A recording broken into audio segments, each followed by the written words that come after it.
Welcome back to Celebrity Radio. We're here at Foxwoods talking to the stars of the Supernaturalists, and a man who really is mental is Banachek. How are you? I hope that was a good thing.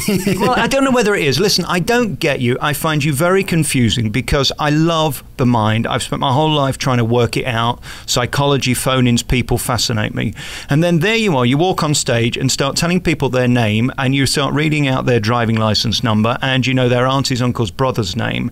It's a bit creepy. It is a little bit scary for some people, but it's also one of those things of they start to get it really quickly that these are not stooges, these are not plants. I offer $10,000 to anybody that can prove I've met any of these people or spoke with them before, that the things I'm going to deal with on stage are not taken off Facebook. I'm going to deal with what you're thinking of here, right now in this show.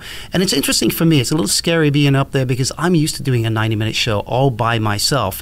And now the show isn't about me. It's about the entire cast of the Supernaturalists. So the things that I do in this particular show, I wouldn't even think of doing some of them in my own personal show. But it fits my character for this show. And every one of these characters is not about individuals, it's about the entire cast, creating the best Criss Angel production that we can create to be better than any other magic show that's out there. And you are. I mean, this is an incredible touring show, and what you do just mesmerizes me. How do you do it? You know, this is the interesting thing about what I do. Well, I could tell you, but I'd have to kill you. You know, that's the old line that goes, yeah, can you keep a secret? Me too. You know, it's all those obnoxious answers I could give you. I use verbal, nonverbal communication. I use magic, psychology, and perception manipulations, all put together to create a show. Now, there's other mentalists that want you to believe they're absolutely 100% genuine. I offer $1 million with the James Randi Educational Foundation for any psychic that can do anything under controlled conditions. So if I'm offering that money, then I certainly can't be real. It's entertainment. You know, Criss Angel does tricks with beautiful women. I do tricks with information. Now, a lot of mentalists will hate it when I say that and use the word trick in that same context. But even though I tell people that it's not real, they keep telling me, but it has to be. How could you do that? How could you know these things about people?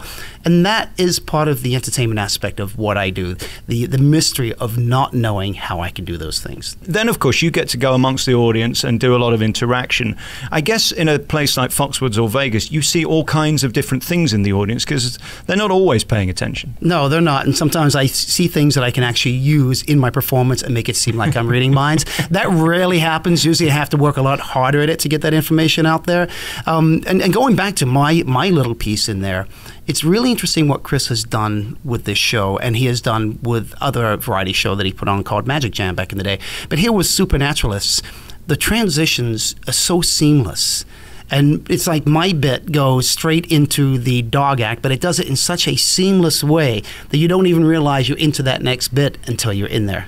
You brought it up. I don't know. Can we talk about that bit? Because I don't want to spoil it. It is one of the most brilliant bits of staging I've ever seen in any theatre in 20 years anywhere in the world. It's brilliant, that bit. Can we talk about it, or should we just leave it? I can talk about it in roundabout terms. Criss saw something years ago that had nothing to do with mentalism whatsoever. Now, I've known Criss for a long time. I've worked on all his TV shows with him as a producer or co-producer, and also co-producing this particular show. And he saw this thing. I don't want to say too much about it. All I'll say is it's one of the most brilliant acts in the world ever, and it takes the audience completely by surprise. It's one of the most unexpected things, and the audience go, "It can't be. There's no effing way that can be. No, it's not. Oh my God, it is." And what I also love is the zinger that you've got it wrong, and we always want the magician to fail. And yes. Of course, that's sort of we're better than you are, and then of course you prove that you're smarter than we were ever in the beginning, which is again brilliant. Well, I hate saying that I'm smarter, but I like it to be more of a surprise. And again, last night, I mean, you got a lady up. I noticed two things about throwing these T-shirts into the audience. Normally, the beautiful, busty lady gets it, not the chubby, ginger, ugly guy. That's the first rule, isn't it? Who's the chubby, ginger guy? I don't know who that would be. Very kind. Yeah, no, but yeah, you know, it is what it is. It's whoever gets it, that's who stands up. Last night, I had a lady that maybe spoke 2 words of English for the effect we were just talking about. So now I have to overemphasize things to make the effect work in itself. But it is what it is. I mean, this is a show for everybody. It's a show for kids. It's a show for adults. It's a show for people that don't even speak English, because there is so much visual eye candy in this show that everybody can enjoy it. You should be so proud of it. I mean, technically, how it goes from scene to scene is so complicated backstage. What is it? A complete circus, the way you're sort of moving everything around and making the show work? What people don't realize is how dangerous it is backstage, because we're working in the dark and you have these huge illusions with big saws on the end, corners, points, jagged edges, and we're trying to avoid those, yet get into our location at the same time where we need to be for the next effect. On top of that, the entire cast, when you see other ensemble shows, they all get up there, they do their little bit, they leave the stage, and they push their little props off.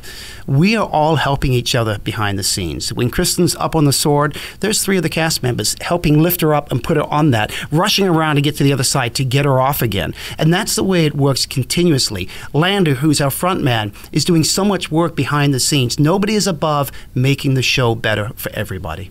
And that's the key to this show, is the speed and the fact that it doesn't stop for 5 minutes when you're getting ready for the next thing. I mean, that's what's remarkable about it. It's fast, there's a lot of fireworks, there's a lot of flames, and yeah, it moves. I have no discipline, so I could never be a magician, but if I could, it would be doing what you do, because I think what it is so magical for audiences and so brilliant, and all we ever want to be is part of the show, and that's really what you do, isn't it? Make everybody feel like they could be. Yeah, it is that, and that's why I'm really proud to be a part of this, because it is something that has never been created before, and I'm always fascinated. You know, that's the thing about magic, isn't it? When we do TV shows with Chris Angel, we do anything with Chris, it is one of those things of what can we do that nobody else has ever done before.